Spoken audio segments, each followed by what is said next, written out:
मध्ये मी कैलास सोनवणे आपले हार्दिक स्वागत करतो। सुरुवातीला पाहूया 24 तासातील ताज्या घडामोडी। महामार्गावर पारोळा चौफुलीवर आयशरमधून होणारी गुटख्याची तस्करी स्थानिक गुन्हे अन्वेषण शाखेच्या पथकाने रोखली। आगामी विधानसभा निवडणूक लोकसंग्रामच्या माध्यमातून लढणार माजी आमदार अनिल गोटे यांची पत्रकार परिषदेत माहिती। मुख्यमंत्री माझी लाडकी बहीण या योजनेत शहरातील विविध भागात 15 ते 20 कॅम्प लावून योजनेचे ऑनलाईन फॉर्म शिवसेना भरणार। धुळे जिल्हा महसूल कर्मचारी संघटनेतर्फे संपाची नोटीस देत जिल्हाधिकारी कार्यालयासमोर निदर्शने। आणि बीजेपी कार्यकर्ता रमेश सरग यांच्यावर अनुसूचित जाती जमाती अत्याचार प्रतिबंधक कायद्यानुसार गुन्हा दाखल करण्याची मागणी।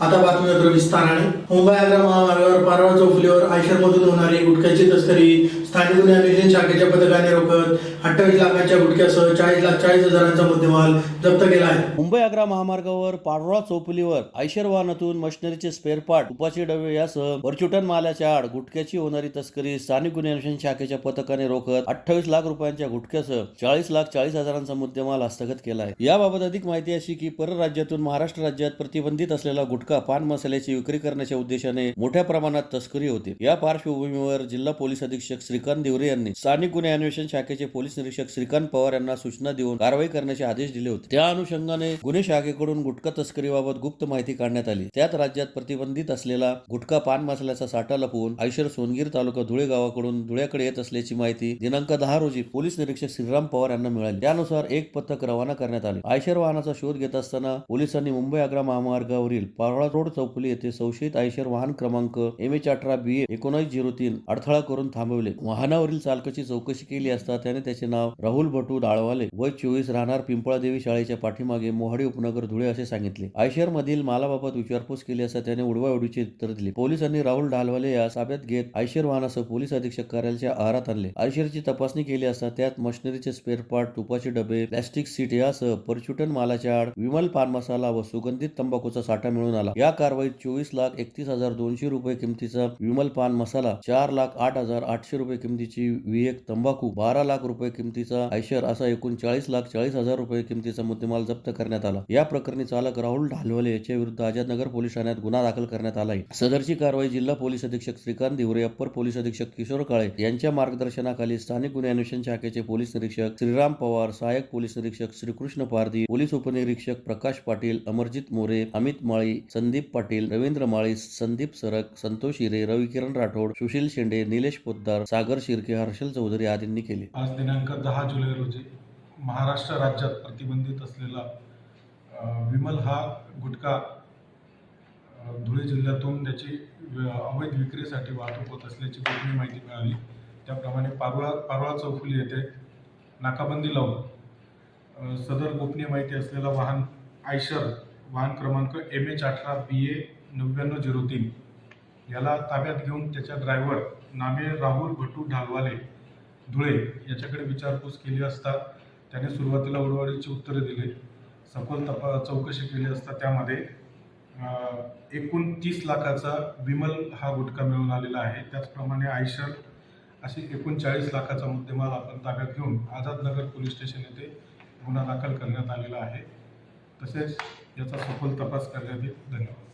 आगामी विधानसभा निवडणूक मशाल चिन्हावर न लढता लोकसंग्रामच्या माध्यमातून लढणार असल्याचे माजी आमदार अनिल गोटे यांनी पत्रकार परिषद घेऊन सांगत भाजपवर जोरदार टीका केली। येत्या विधानसभा निवडणुकीत लोकसंग्रामच्या माध्यमातूनच उतरणार असल्याचे ठासून सांगत शहरातील रिक्षा चालक मालक संघटनेच्या बैठकीचे दिनांक 14 जुलै रोजी कल्याण भवन येथे आयोजन करण्यात आले असल्याची माहिती माजी आमदार अनिल गोटे यांनी पत्रकार परिषद घेऊन दिली। पत्रकार परिषदेत गोटे यांनी सत्ताधारी भाजपवर जोरदार टीका केली। धुळेकर जनतेने भाजपला भरभरून दिले, पण कपाळ करंट्या भाजपने धुळेकर माता भगिनींच्या स्वप्नांचा अक्षरशः चक्काचूर केलाय। आपल्या कुटुंबाची पोटाची खळगी भरणे यासाठी पहाटे 5 वाजेपासून शरीर थकेस्तोवर रात्री 10-12 वाजेपर्यंत अशा रस्त्यावर 3 चाकी रिक्षा चालवून कष्ट उपसतात अशा गरिबांचे अतिशय हाल होतात। रिक्षा भाड्याने घेऊन ढोर मेहनत करून रिक्षा मालकाला त्याचे भाडे देऊन शिल्लक राहिलेल्या तुटपुंज्या कमाईवर 2 वेळेस चालू पोटाची चिंता, घरातील आजारपण, मुलामुलींच्या शिक्षणाचा खर्च, मुलींची लग्ने, सण साजरा करणे असे न थांबणारे प्रश्न आवासून त्यांच्या समोर उभे असतात. पालिकेच्या पैशांवर ध्येय पोचलेल्या बिअरच्या बाटलीतील नकली पहिलवानांना, बिचारांच्या रिक्षा चालकांच्या हालाकीची काय किंमत? खड्ड्यामुळे उखडलेल्या रस्त्यामुळे कधी टायर पंक्चर होते, कधी शॉकअप काम करीत नाही. भेसळयुक्त डिझेल, पेट्रोल वापरल्यामुळे कानावर येते. खड्ड्यातून 3 चाकी वाहन बाहेर काढत असताना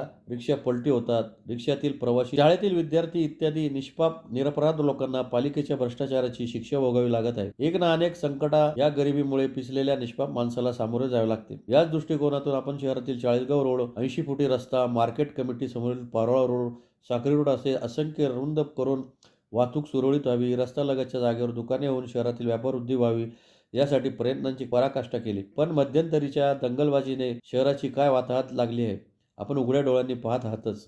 वेगळं सांगायला नको. पिण्याचा पाण्याचा प्रश्न, कचरा प्रकरणातील घपलेबाजी इत्यादी विषयावर मी लवकरच भूमिका मांडेन. पुढील 20 वर्षात एकही रस्त्याला खड्डा पडणार नाही अशा नव्या रस्त्यांची निर्मिती करून 10 लक्ष धुळेकरांची या प्रश्नातून कायमची सुटका करण्यासाठी आपणास जात, धर्म, पक्ष इत्यादी विचारांची जळमटे बाजूला ठेवून सुंदर, सकसकीत व महाराष्ट्राला हेवा वाटेल असे धुळे निर्माण करण्याच्या माझ्या प्रयत्नांना तुमच्या साथीची आवश्यकता आहे. यासाठी म्हणून रविवार दिनांक 14 जुलै रोजी दुपारी 4 वाजता लोकसंग्राम कार्यालय, कल्याण भवन येथे रिक्षा चालक मालकांच्या बैठकीचे आयोजन केले आहे. तरी या बैठकीस जास्तीत जास्त जणांनी यावे असे आवाहन माजी आमदार अनिल गोटे यांनी केले आहे.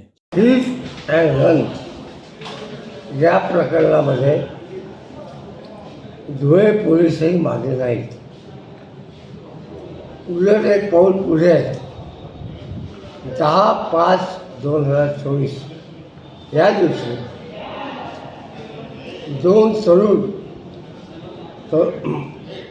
मुस्लिम समाजाचे हे रस्ता क्रॉस करत होते चाळीसगाव रोडला आणि त्याच वेळेला GJ 05 CW 0289 गाडी ही भरधाव वेगाने आली आणि त्या दोन्ही सायकल स्वारांना उडवलं. दोन्ही सायकल स्वारांना उडवलं.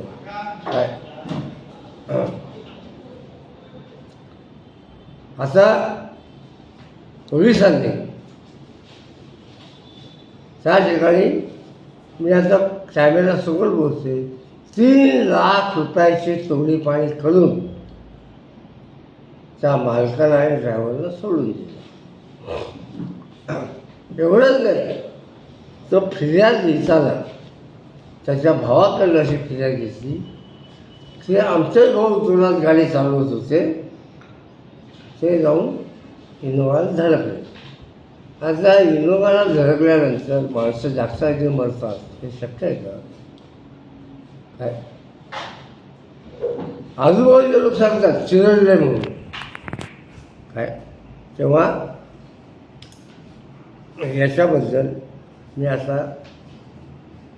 हा प्रश्न शेवटपर्यंत तळलेला नाही सर, हा मी चालवला आहे.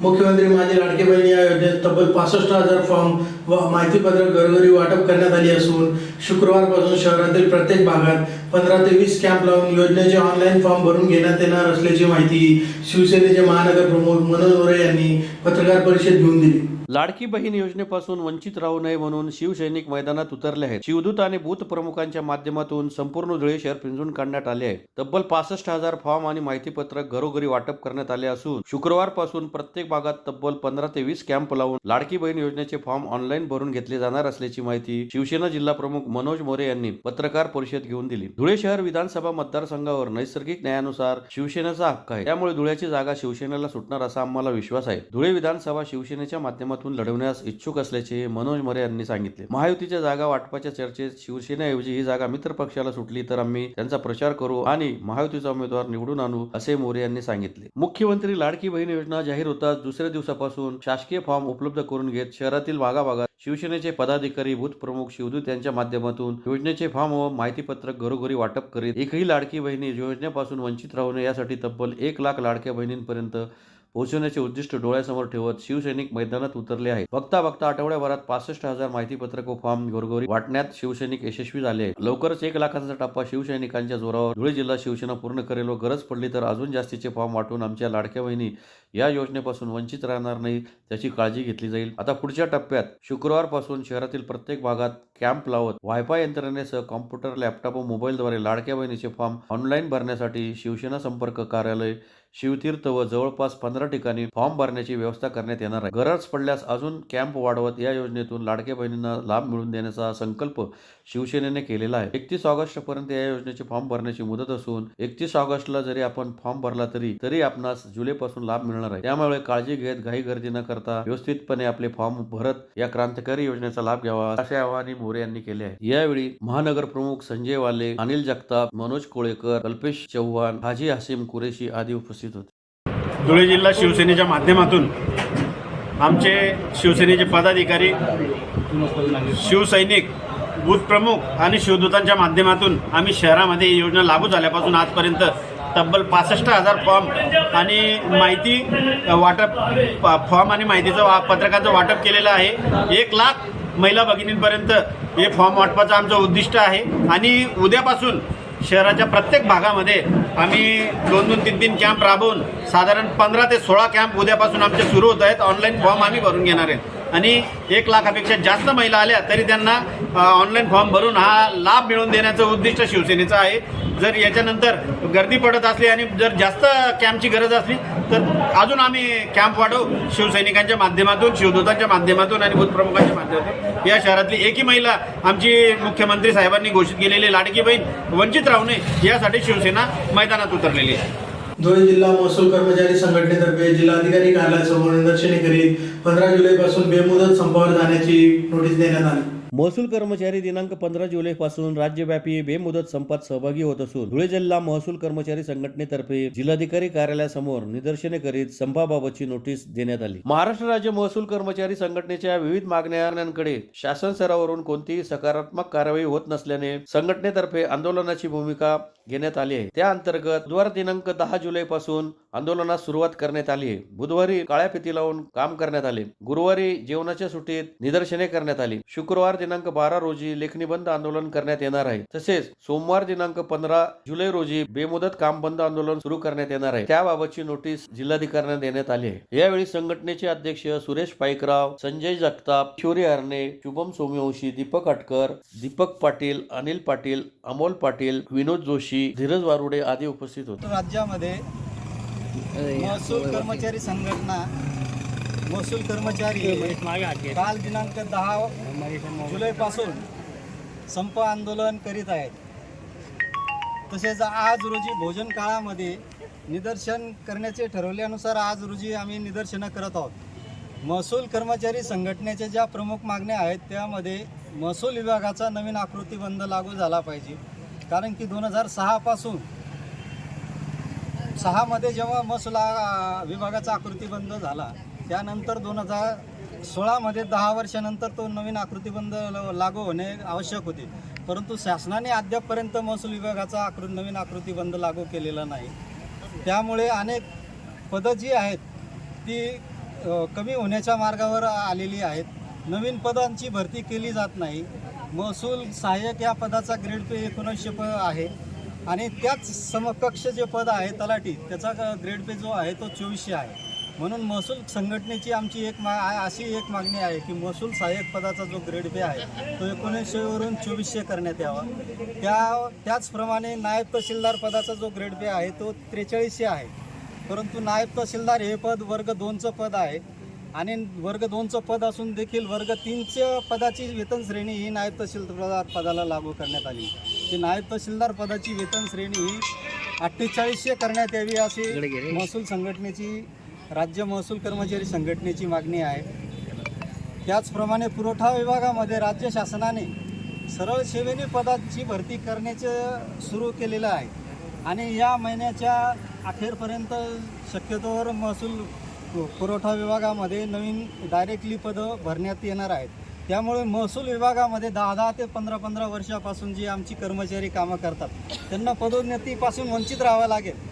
याकरिता देखील आमच्या राज्य महसूल कर्मचारी संघटनेने आंदोलनाची भूमिका घेतलेली आहे आणि कालपासून आम्ही काळ्या फिती लावून आंदोलन केलेलं आहे. आज भोजन काळामध्ये निदर्शनं करण्याचं ठरवलेलं आहे, त्यानुसार आम्ही आज निदर्शने करीत आहोत. उद्या लेखणी बंदचं आंदोलन करणार आहोत आणि 15 जुलैपासून जर कधी शासनाने आमच्या आंदोलनाची कोणतीही दखल घेतली नाही तर 15 जुलैपासून संपूर्ण महाराष्ट्र राज्यामधील महसूल कर्मचारी जे आहेत ते बेमुदत काम बंद आंदोलन करणार आहेत. ती जनतेची गैरसोय झाली तर त्यास शासन जबाबदार राहील, हीच आमची मागणी आहे. तरी सर्व मागण्या बीजेपी कार्यकर्ता रमेश सरग याच्यावर अनुसूचित जाती जमाती अत्याचार प्रतिबंधक कायद्यानुसार गुन्हा दाखल करावा या मागणीसाठी भारत आदिवासी पार्टी महाराष्ट्रतर्फे जिल्हाधिकारी कार्यालयासमोर निदर्शने करण्यात आली. बीजेपीचे कार्यकर्ता रमेश सरग यांच्यावर अनुसूचित जाती जमाती अत्याचार प्रतिबंधक कायद्यानुसार गुन्हा दाखल करावा या मागणीसाठी भारत आदिवासी पार्टी महाराष्ट्रतर्फे जिल्हाधिकारी कार्यालयासमोर निदर्शने करून निवेदन देण्यात आले. निवेदनात म्हटलं आहे की दिनांक 1 जुलै 2024 रोजी युट्यूबवर प्रसिद्ध झालेल्या D24 तास स्पीड न्यूज चॅनल MH18 वर दिलेल्या मीडिया बाईटमध्ये बीजेपी कार्यकर्ता रमेश सरग राहणार महिर तालुका साक्री जिल्हा धुळे याने साक्री तालुक्यातील आदिवासी समाजात 24 तास झाडे तोडत आहे व पैशांसाठी खोटे गुन्हे दाखल करत आहे असे जातीयवादी व अपमानास्पद वक्तव्य केलेले आहे. सदर वक्तव्यामुळे साक्री तालुक्यातील संपूर्ण आदिवासी समाजाच्या भावना दुखावल्या गेल्या असून असे जातीयवादी व्यक्त करणारे रमेश सरग यांच्यावर अनुसूचित जाती जमाती अत्याचार प्रतिबंधक कायद्यानुसार त्वरित गुन्हा दाखल करून परत आम्हाला मिळावी ही विनंती. तसेच सदर जातीयवादी वक्तव्य करणारे रमेश सरग यांच्यावर गुन्हा दाखल न झाल्यास संपूर्ण आदिवासी समाज लोकशाही मार्गाने आंदोलनात्मक पवित्रा दिला असा इशारा देण्यात आला आहे. यावेळी आबा हिरे, वल्लभ मालचे, भरत गायकवाड, ईश्वर मोरे, गोरख पवार, महेंद्र माळी, किशोर गायकवाड, रवी बोरसे, राहुल जाधव, विकास शेमले, प्रदीप गायकवाड, निर्भय जाधव आदी उपस्थित होते. बीजेपीचे कार्यकर्ते आदरणीय रमेश सरग यांनी आदिवासी समाजाबद्दल चुकीचे आणि अपमानास्पद वक्तव्य केले होते.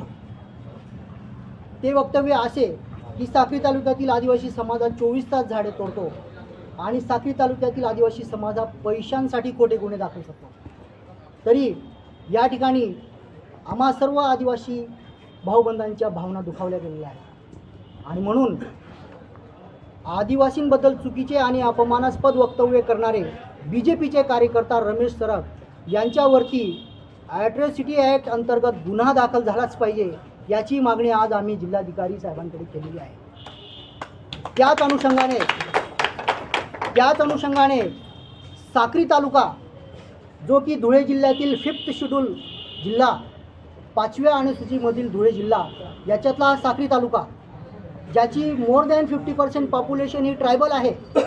साक्री तालुक्यात आरक्षित ST आरक्षित आमदार निवडला जातो, परंतु साक्री तालुक्यातील काही ठराविकच भाग आदिवासी उपयोजनेमध्ये समाविष्ट केलेला आहे. तरी आज आम्ही आदरणीय जिल्हाधिकारी साहेब यांच्या मार्फत महामहिम राज्यपाल यांना निवेदन सादर केले आहे की साक्री तालुक्यातील हा संपूर्ण जो तालुका आहे तो केंद्र सरकारच्या गाईडलाईन्सप्रमाणे आदिवासी उपयोजनेमध्ये घ्यायलाच पाहिजे. तरी मित्रांनो, आज या ठिकाणी भारत आदिवासी पार्टीमार्फत आज आम्ही हे निवेदन दिलं आहे आणि आदिवासी समाजाच्या त्याचबरोबर SC ST मायनॉरिटी OBC या संपूर्ण वंचित समाजाच्या न्याय आणि हक्काची लढाई लढण्यासाठी भारत आदिवासी पार्टी कटिबद्ध आहे. जय जोहार, जय. पुन्हा एक नजर ठळक घडामोडींवर. महामार्गावर पारोळा चौफुलीवर आयशरमधून होणारी गुटख्याची तस्करी स्थानिक गुन्हे अन्वेषण शाखेच्या पथकाने रोखली. आगामी विधानसभा निवडणूक लोकसंग्रामच्या माध्यमातून लढणार माजी आमदार अनिल गोटे यांची पत्रकार परिषदेत माहिती. मुख्यमंत्री माझी लाडकी बहीण या योजनेत शहरातील विविध भागात 15 ते 20 कॅम्प लावून योजनेचे ऑनलाईन फॉर्म शिवसेना भरणार. धुळे जिल्हा महसूल कर्मचारी संघटनेतर्फे संपाची नोटीस देत जिल्हाधिकारी कार्यालयासमोर निदर्शने. आणि बीजेपी कार्यकर्ता रमेश सरग यांच्यावर अनुसूचित जाती जमाती अत्याचार प्रतिबंधक कायद्यानुसार गुन्हा दाखल करण्याची मागणी. याचबरोबर श्रीराम टाइम न्यूजचे बातमीपत्र संपले. दिवसभरातील ताज्या घडामोडींसाठी पाहत राहा श्रीराम टाइम न्यूज. भेटूया पुढील प्रसारणात. तोपर्यंत नमस्कार.